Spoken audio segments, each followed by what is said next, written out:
அன்பான உறவுகளுக்கு இந்த வேளையிலே மாலை வணக்கத்தை தெரிவித்துக் கொண்டு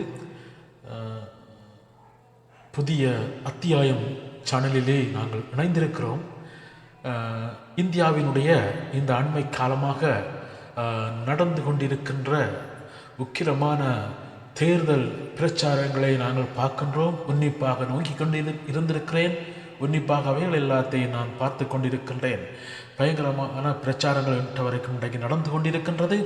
இன்றைக்கு ஒரு புதிய கட்சி எதிர்த்து பல கட்சிகள் இன்றைக்கு விஜயை எதிர்த்து இன்றைக்கு போட்டியிட்டு கொண்டிருக்கின்றது. இதை பார்க்கின்ற போது விஜய் இன்னும் ஆட்சி கூட வராமல் இருக்கின்ற இந்த காலகட்டத்தில் விஜயை எதிர்த்து இவ்வளவு கட்சிகள் இன்றைக்கு போட்டி போட்டு கொண்டிருக்கிறார்கள். இன்னும் ஆங்காங்கே தேர்தல் வன்முறைகள் இடம்பெற்று இருந்து கொண்டிருக்கின்றது. அதோடு இன்றைக்கு நாங்கள் பார்க்கின்றோம் டிஎம்கே, ஏடிஎம்கே, இன்னும் சொல்லப்போனால் நாம் தமிழர் கட்சி, டிவிகே, இப்படியான கட்சிகள் இன்றைக்கு போட்டியிட்டு கொண்டு இருக்கின்றது.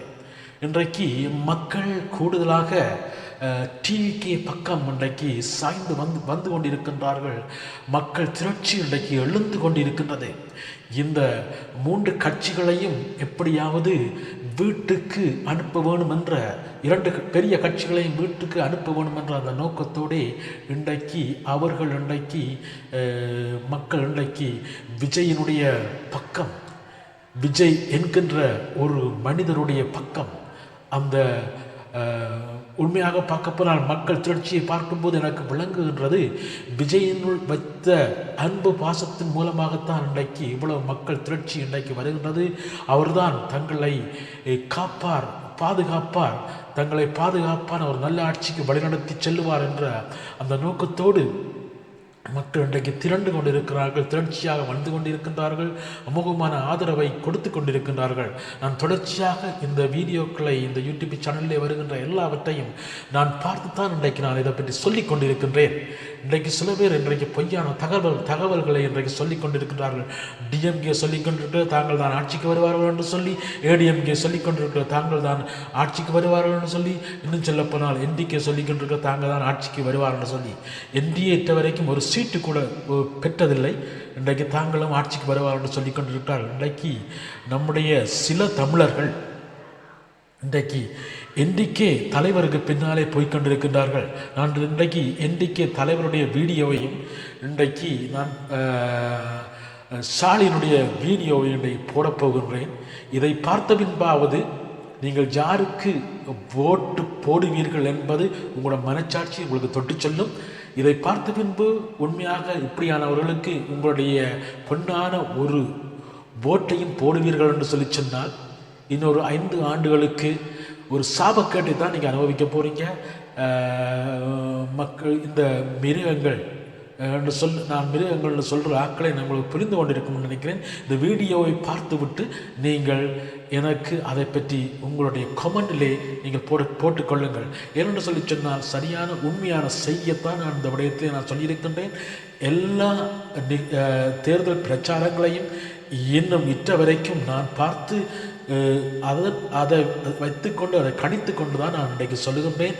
நிச்சயமாக விஜய் என்கிற அந்த தனி மனிதர் என்கிற அந்த நிச்சயமாக மக்களை அன்பு செய்கின்ற, ஊழலில்லாத ஆட்சியை செய்ய போகின்ற, புதிதாக கட்சி துவங்கி வந்து கொண்டிருக்கின்ற விஜய் என்கிற நிச்சயமாக 2026ஆம் ஆண்டு மே 4ஆம் தேதி அவர்தான் முதலமைச்சர் ஆட்சியை அமைப்பார்.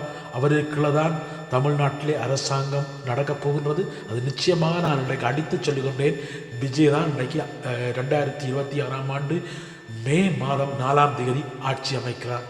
மக்கள் அவருக்கு கொடுத்த பரிசாக இருக்கும் என்று நான் இந்த வேளையிலே உறுதியுமாக கூறிக்கொள்கிறேன். நான் இந்த போடுகின்ற அந்த வீடியோவை பார்த்துவிட்டு உங்களோட மனச்சாட்சிக்கு எது சரியா இருக்கோ அதை நீங்கள் செய்து கொள்ளுங்க.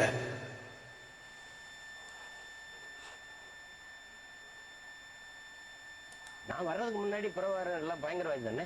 இன்னைக்கு தானே தலைவர், எங்க அண்ணன், எங்க பெரியப்பா அப்படின்னு குழந்தைகள்லாம் சொல்லுது. இல்ல, அன்னைக்கு அவருக்கான மதிப்பு இருந்துச்சு. இதை சொல்றீங்க. சரி, இல்ல அன்னைக்கு இருந்துச்சு, நீங்க வந்ததுக்கு அப்புறம் அதுக்கான மதிப்பு கூடி இருக்குங்கிறத மாட்டுக்கிறது இல்ல. அதுதான் அது மாதிரி தான் கொஞ்சம் கொஞ்சமா நான் வர்றதுக்கு முன்னாடி பிரபாகரன் எல்லாம் பயங்கரவாதி தானே. இன்னைக்கு தானே தலைவர், எங்க அண்ணன், எங்க பெரியப்பா அப்படின்னு குழந்தை எல்லாம் சொல்லுது. இல்ல அன்னைக்கு அவருக்கான மதிப்பு இருந்துச்சு. இதை சொல்றீங்க. சரி,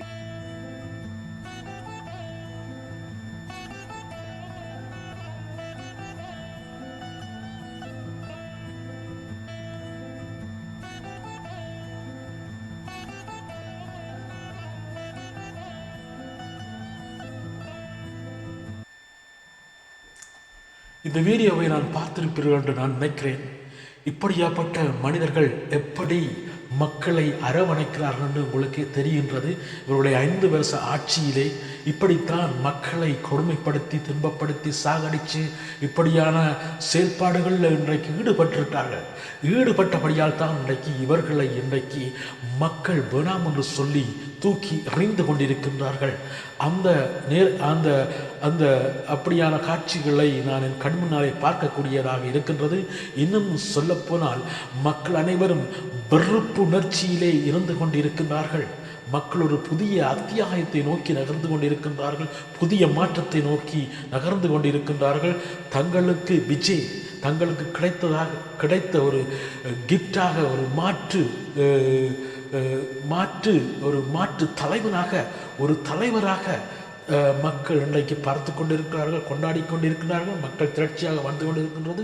நிச்சயமாக விஜய் 2026ஆம் ஆண்டு மே மாதம் 4ஆம் தேதி அவர் மக்களுடைய தலைவனாக ஆட்சி அமைக்கிறார் என்று நான் அந்த வேளையிலே நான் சொல்லிக் கொள்கிறேன்.